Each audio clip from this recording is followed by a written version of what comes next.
Hi guys, in today's video I want to show you how to do curls like this in very easy and super fast way. So let's start.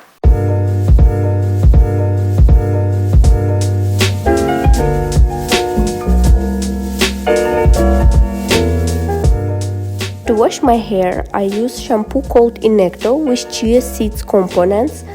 After, on wet hair, I apply Pantene hair mask. During drying, I apply a few drops of oil on the end of the hairs. Due to density and thickness of my hair, it took me a while to dry it. But this is very important step because we don't want to burn our hair during curling.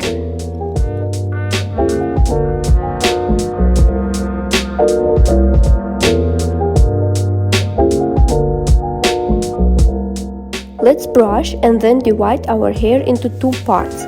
They will be curled in different directions.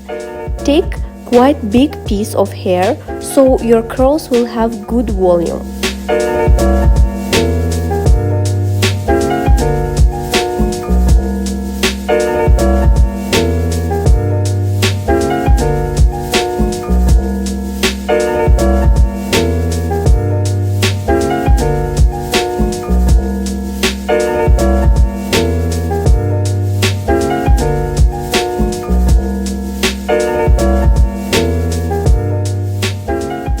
Voila! We finished curling both parts. I wish in real life it was as fast as in video. And now the most interesting part. Take a brush and start to brush your hair. Since my hair are a bit dry, they can keep the shape for long. If your hair are more soft and silky, you can put some fixator before brushing. And yes, this is the result. I really like it. I hope you too.